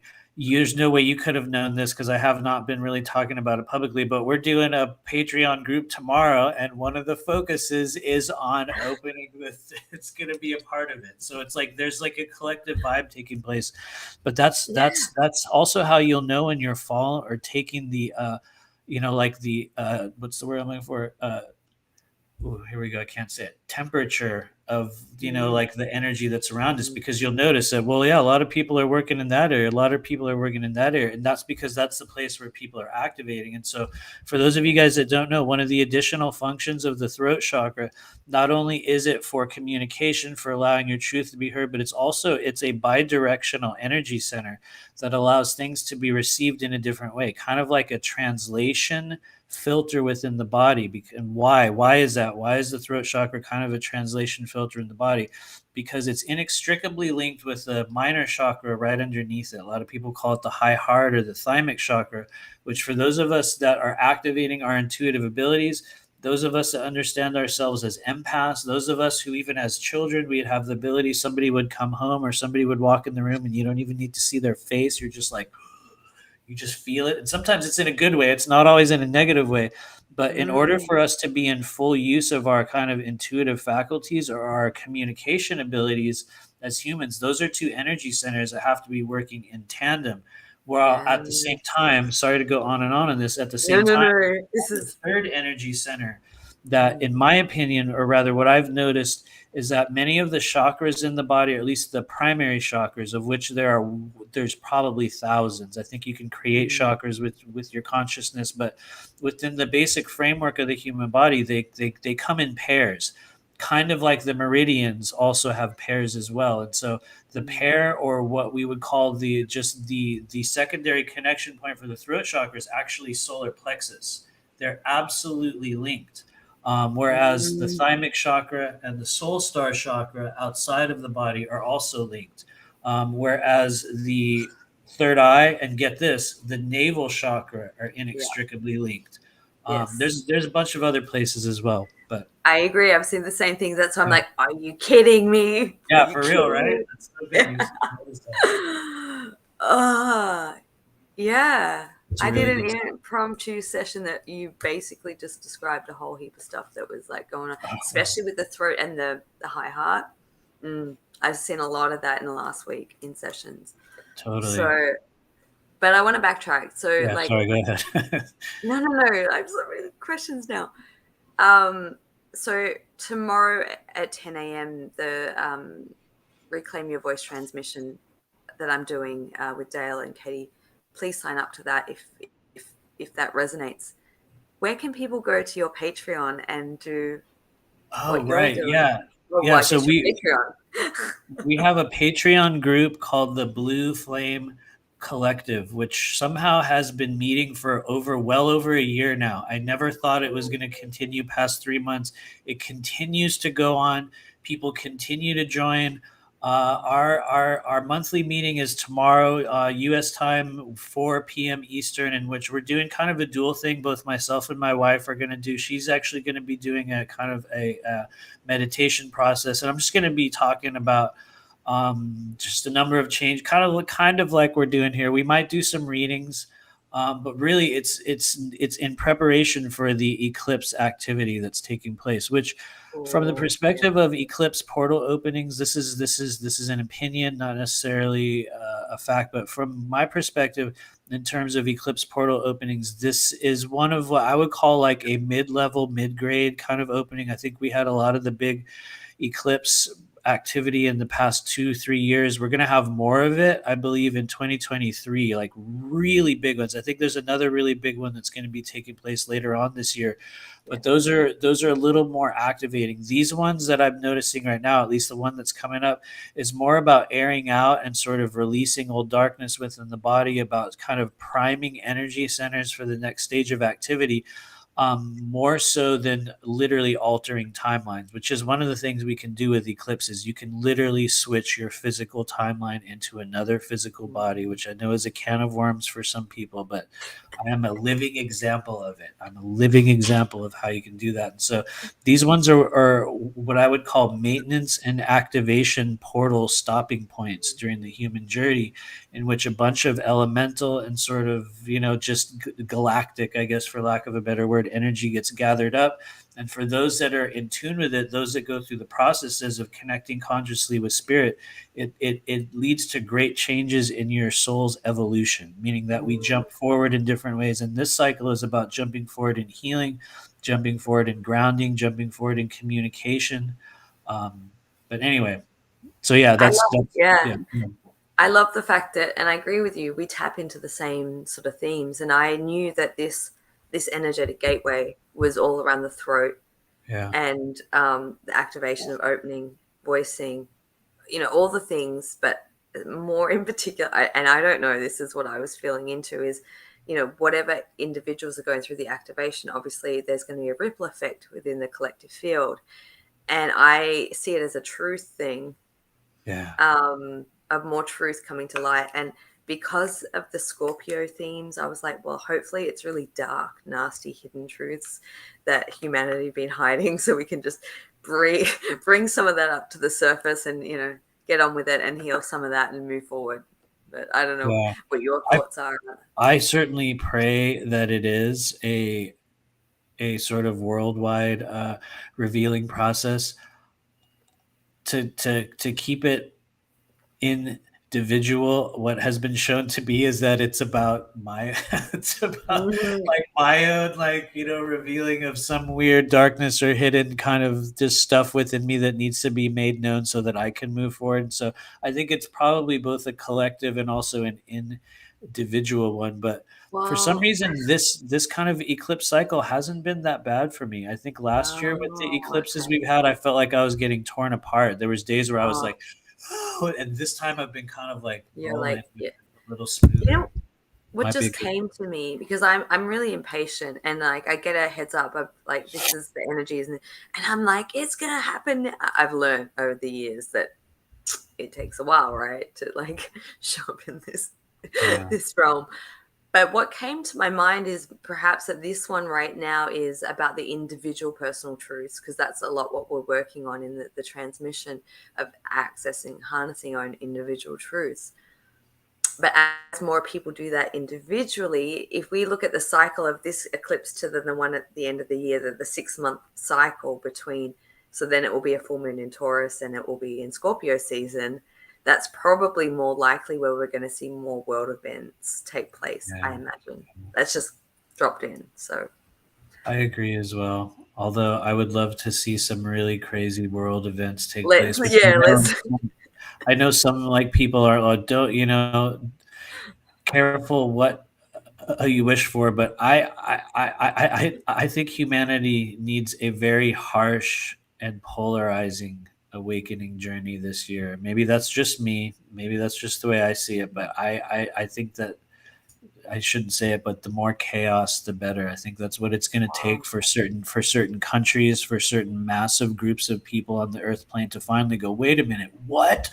You did what? You've been lying this whole time. This was all created by you guys. It's like we need a big like rip, like the ripping of the band-aid off, and we're like, you did this. Not that it's all about what they did to us, but so that we can go through the process of understanding our roles in the awakening journey, our roles in the liberation of humanity, our roles in how we've allowed certain elements of reality to be dictated for us during this human journey. And anyway, I definitely welcome like the band-aid ripping off well, my.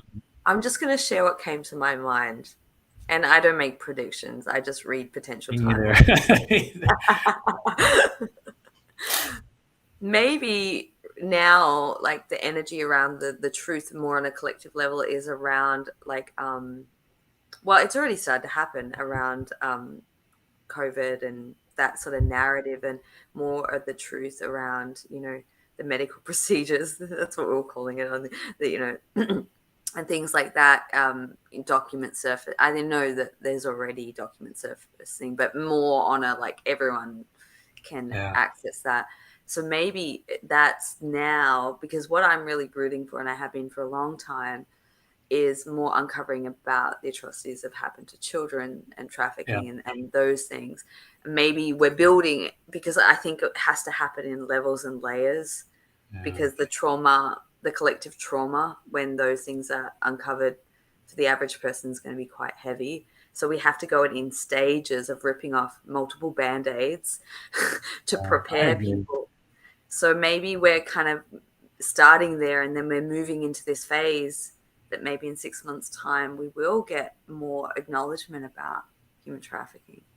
I certainly hope so. I think that it's going to be one of those things that, and this is just what I'm thinking now. Watch, I'll change my mind by, like the morning, So, but it does stand to reason in my mind that in order to create the change that we need, in order for enough people to actually go, wait a minute, what the hell, that there needs to be a very dramatic band-aid ripping off moment. And it does stand to reason that the understanding of what has been happening to children on the earth plane for thousands and thousands of years, um, that needs to be bitterly and just utterly shown to the world. Not that everyone's going to accept it, because we've been getting fragments of it for the past years, and everyone's like, yeah, whatever. And it's just the world keeps rolling on. And I mm, guess I say this, maybe I shouldn't say this. I always, do this, but as far as I can tell, maybe I'm wrong. You'll probably think I'm wrong, maybe not. But I do not believe that one of our duties as humans on Earth is to eradicate such elements from the Earth plane. I think that the Earth plane is one that is set up so that these things are going to occur.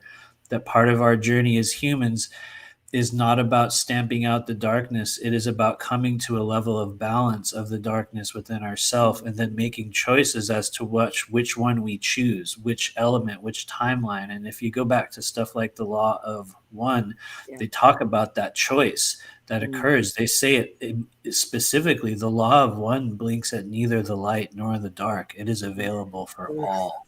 And so it's like these things are going to continue on the earth plane by generating awareness of them and changing our individual timelines. I think we're going to see the greatest amount of change take place, but I don't know that this stuff is ever going to be wiped out. I don't know that it can be. To me, the earth is the plane of duality, and so it's going to exist on some level, but yeah, look, I mean that opens a whole, and I do agree with you on some level, that opens like a whole like multiple like some people will be like, no, it's not. We have to end all the darkness. It's like, yeah, you well, could. you know what? If you'd said that try. to me a couple of years ago, I would have been so triggered, and I'd be like, no. People do get triggered. I've received email. I was saying this on a live stream a couple months ago, and somehow we got to the point where people will email me afterward and put comments, and I'm like, whoa, when did that happen? Damn. But yeah, people get triggered by that. They're like, no, you can't. You're saying that these things are okay. No, not at all. We're not saying it's okay. We're saying that these are the things that occur on planet Earth. When you agree to come here and incarnate as a human being, you agree to view the worst of the worst and the best of the best. The true reality of duality is that both things are going to be present. And so that's just how I see it, though. Maybe I'm wrong. Yeah. know? No, I like that perspective, and I like hearing other people's perspective because it helps to change and shape and give depth, I guess. Because if we view things in just one way and one level of perception, one teaching, I mean that's just boring and limiting, really, isn't it? You got to throw it all in the mix too. Yeah, I agree. I'm going to kind of rewind and make a comment that will seem kind of irrelevant now, but it was something that I wanted to mention earlier when you were talking about it. And you were talking about how, or at least what I gathered from what we were saying earlier, was that some of the pre-existing modalities of energy medicine have changed. They have shifted, or maybe they're not as necessary as they were in the past. And I actually think that's a very important point because, as far as I can tell, that is literally true. And it was one of the things that I think stopped me from being able to use or be in just greater touch with the work that I was meant to be doing, was that when I started trying to do energy work and sort of delving into this realm, I encountered a lot of dogma. A lot of people that are like, this is the techniques and this is the initiation and you have to do it this way. And one of the only sort of, right, exactly. One of the only certifications that I had done was in the very beginning of my journey, and I went and did like a Reiki 1 and 2 class with these people that, at the time where I was living, they were a big deal. It was like, oh, you're gonna take her class, whoa, and I was like, yeah, sure. And so one of the things that really tripped me out about that stage of the journey was that it was told to me very specifically that this power is not yours. This power comes from these great masters, and it is channeled through me as the teacher, and then I channel it into you, and you use this symbol, and that's not your energy, and the whole thing was, as far as I could tell, that was literally bullshit, and I could tell it at the time, and I was like, I don't know. I feel that every single individual has their own version of this. And I think that it's an important point to be made, because what I see is a lot of people coming in to this stage on earth, a lot of people who are natural healers, who are natural intuitives, who have done this lifetime after lifetime after lifetime. And as we know, one of our journeys as humans is to go through that amnesia layer and forget literally everything. And so we've forgotten a lot of it. And most of our journey is remembering what we already know. But what I have observed for a lot of people that achieve a status or some sort of level in this thing that we do is it's almost like this spiritual ego kicks in, and people must be beholden to these old dogmatic methods and things and sort of practices in old school modalities that, as far as I can tell, are making them very, very diluted. And I hate to say it because there's a And it's million. empowering, like Yeah, how it's right. empowering too. It's I very, mean, very true. it ties into the whole like worshipping dogma, really, doesn't it? Like it's so, Absolutely. and like Absolutely. religious programming, kind of. Yeah, I totally agree, which is why I think one of the things that I strive to teach, and I have a feeling you are very much in the same vein, is that one of the missions I believe I have, as you know, and it's wild to hear myself refer to myself as this, as a professional, whether we call it intuitive healer or sometimes spiritual teacher, which is a cringe word because I never wanted to We've teach got to come up with a anyone. new word because Right, yeah. right.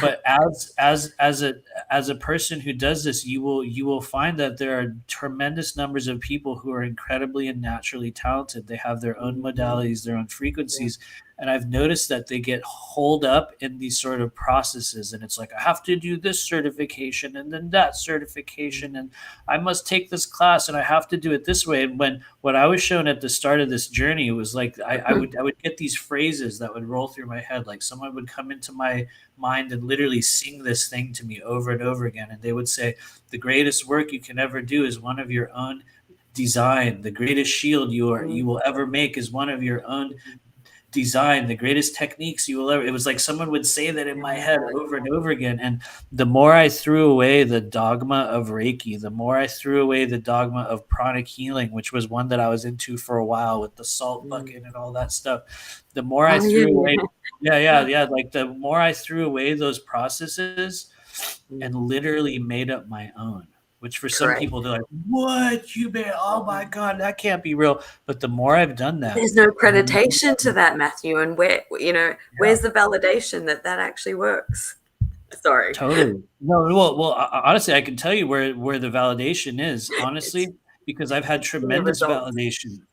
Mhm, And that mhm, not only has there been the results of the work that we've done, there are a number of people that are using the capsule phrases that we were given in the very early classes, literal phrases, words that you can use mm, to open up layers of energy within the body. And I've received emails from people since 2000, I think 2019, when we did that first wave of classes. I still get messages from people saying, mm, "Hey, I use this phrase, I use this thing, and suddenly this thing went away," or I use your crown chakra phrase, which is actually in Sanskrit. It was not given to me. It's well established, and this sort of opening or this thing occurred in my life. And so for me, it taught me that everyone has their own version of that, and the more yeah. you practice it, the more you make it your own, the better it works. But I'm going on a weird No, verbal no, loop. no. Yeah, I think we have a Yeah. very similar teaching style. Yeah, yeah, and thought form, wavelength. That didn't make any sense whatsoever. Can you, Thank while you. we're talking about that, I know you've got a course coming up. Oh, yes. Thank you. I would like to hear about, I mean, I've heard you talk about it, but for those who haven't, your multi-dimensional intuitive like tarot, because you've got the course coming up. Is it the 22nd It it is. It starts? starts. Yep. Thank you. That's a really good segue, by the way. You're really good at segueing people into another chapter. Where I'll literally stay on one thing, and it's like you're really good at like, okay, let's turn over here. But yeah, I actually, try. one of the cornerstones of what I do as an intuitive healer or as a reader is through the modality of tarot, which for Mm, a lot of people that are just coming into this, we've experienced. I shouldn't say it, but I will. A very, very diluted version of tarot as a divination process, as a process of energetic diagnosis. I believe that a lot of people are able to gain great knowledge. But when we start to make it our own, when we start to create a relationship with the energy and a mm, relationship with the cards, a relationship with the symbols, we go into an entirely different level of understanding and how to use it. And so, beginning on May 22nd, it's literally, I think it's like 10 days or so away. We're going to be doing the third phase of the multidimensional tarot and energy reading course, which um, in my opinion, I think for those of us that are out there that are trying to find a simple way to begin to Mm, unlock your ability to read and use energy, to use simple symbols and understand timelines. And what do I mean by timeline? I mean a path of existence in this human journey, understanding where we're going, what are we doing, how to understand blockages in the body. In my opinion, this class is one of the best ones that people can take because I take people through a process of creating a relationship, of understanding the world of tarot as characters in your life, in a movie in your life, characters that we know, that we meet. What happens when so and so does this? What happens when this guy shows up in the room? What happens when this card rolls in? What are we going to feel like? When you yeah. start to create a relationship with them, you have an entirely different understanding of it. And so for me, it's less about, fortune telling and figuring out like, when am I going to get married? How many kids am I going to have? Like, when am I going to get that job? It's none of those questions. It's Mm, understanding, where am I blocked? What do I need to do to change a mm, timeline? How do I know about, X, Y, and Z in my life? And so, mm, yeah, starting May 22nd, we're going to be going on a 5-week journey. We meet every Sunday for 5 weeks. We learn the true meaning, at least from my perspective, of every single one of the cards in the whole deck of tarot.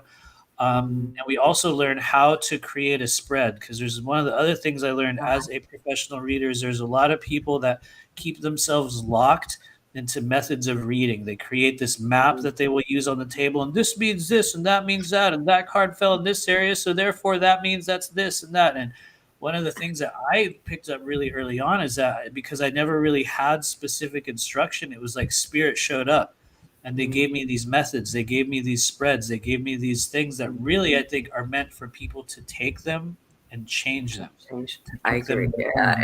yeah. So, yeah, we're going to begin with Cool. a 5-week journey starting on May. So, Yes.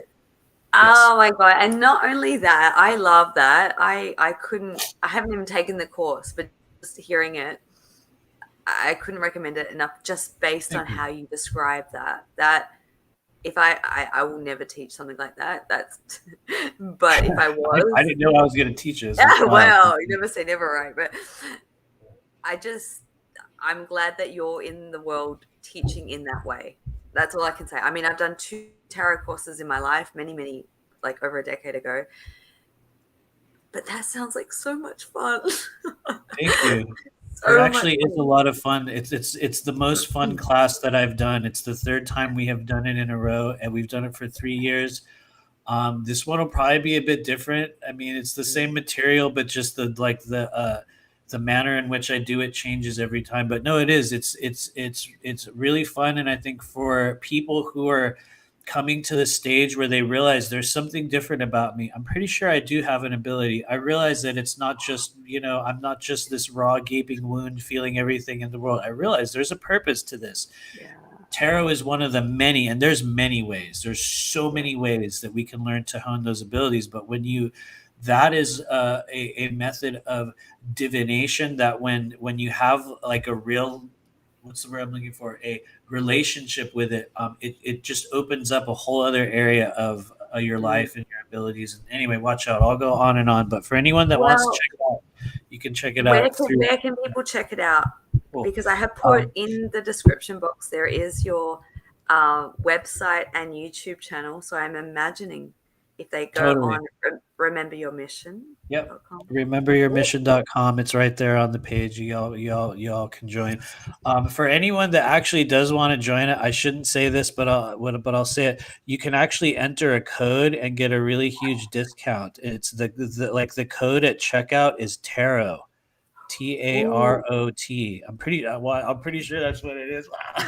Watch, I have it wrong. It's either Tarot or Tarot 2022, but you guys can get a huge discount for anyone that wants to sign up. But yeah, Cool. rememberyourmission.com. So Rememberyourmission.com. You've got 10 days to go. Sign up if you feel guided.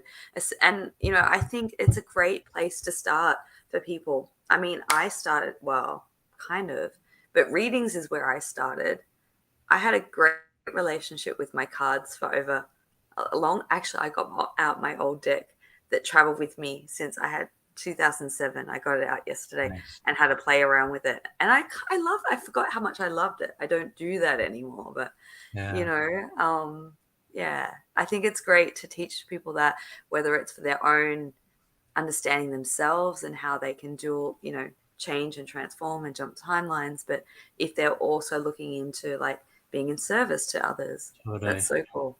So It cool. kind of it sort of gives us a method of understanding what our guides and the higher self is telling us about the world through the symbology and the characters that show up. And so, Yeah. anyway, I it's truly an honor. look, I don't know about you, but I mean, I read. Um, I don't need a actual tool to read. Like I don't. I know you're probably going to agree with me. I can work with cards, with runes, with divination, pendulum, whatever tool there is. I can work it, but it Yeah, doesn't mean I'm reading it as I would be taught in like the totally. correct manner. It's always I've always felt that by having a card or something is actually making the other person feel more comfortable that I'm Yes. reading. Yes. That's literally it. It gives people a visual medium through which you can Yep. explain and help them understand and help them discern. It gives you like a literal, I mean, literally, they're sitting right here. It's like a literal symbol that you will give to people. And I think that's one of the reasons why tarot works really well for some of us when you do use it. And granted, I'm very much like you in that a lot of the readings that I will do, we don't even break them out, but I will use them to give people another layer of information. In fact, Yeah, most of the yeah. time, really, I will connect up here and just like boom, and then this thing happens. But yeah, We're giving away our secrets now. I totally agree. That said, one thing I've never been able to use is a pendulum.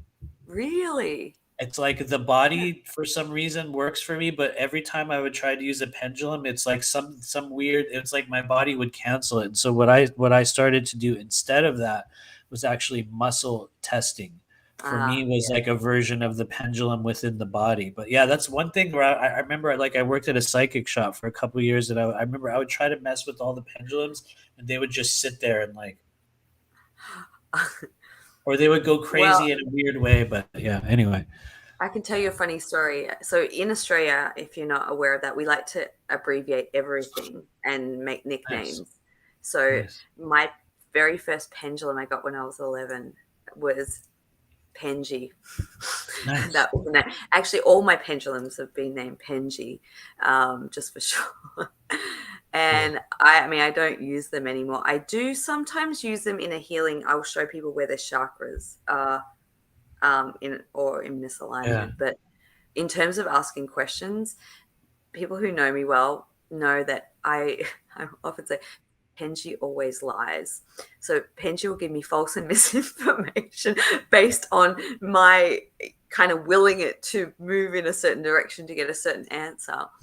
And my younger version used to get really angry when it would not give me the answer that I wanted, and I would throw it. So when I was young, I threw it across the room, and it disappeared, and I never found it again.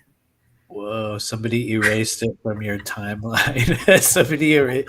That's a trip. That's a trip. Whoa. I love that you guys create names for stuff, by the way. I love like the intricacies of like the just like the social mannerisms like in between continents. For some reason, I get a tremendous amount of people from Australia. In fact, it's weird you and I are talking because yesterday was like us was all of my clients were in Australia for real. Three individuals were. It's like it was like the Australia day, which is weird because they always get the time wrong.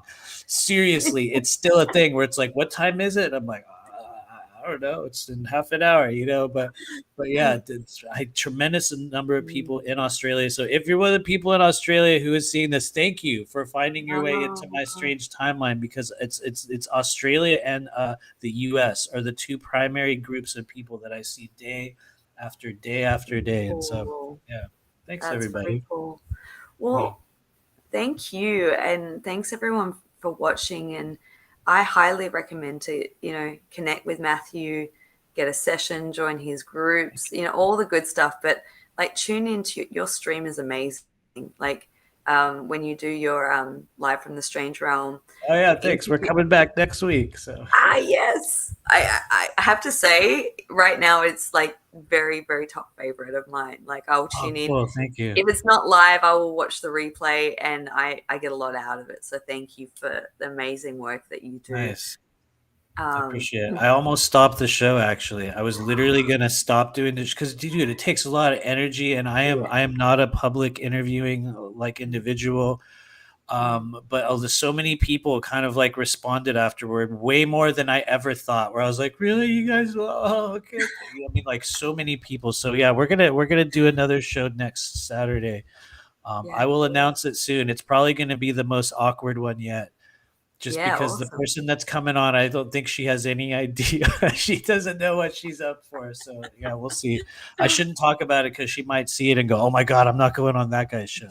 But yeah, so Oh, next week. wonderful. We'll Next tune into that. And, you know, yeah, someone just commented, you must keep it going, Matthew. Yeah, I agree. So Thank you. thank you for that. And I'd love to get you on more often when we can find the time. I I think would love to. I've thoroughly enjoyed chatting with you today, and Me I as can see in the well. comments everyone else Totally. has. I So, I notice a lot of like similarities in like the way that you operate and the way that you connect. I've seen a number of the videos that you've done with like the trio. I think it's like you and Dale and another person was on there. I've seen a number of those, and you have a really, really smooth and like articulate and like very present manner of like connecting with people and talking about energy. And it's just like there's so much stuff that comes out of your eyes, which I know we mentioned in your other interview. There's so much energy that comes from your eyes. It's like it's a trip. And so it's definitely an honor. And yeah, feel free to reach out at any time. So we will certainly be back again, that is for sure. So thank you once again for everyone who's watched and been on the live and watching on the replay. And thank you once again, Matthew. It's thank you. been just incredible to chat with you. And yeah, I look forward to tuning into all the amazing things that you've got coming up. So check out his website, everyone. And yeah, thank you. Just Thank you. all right, cool. It's Well, truly an thank you, honor. everyone. Signing off for now, your night, morning, and we'll check in soon. Bye.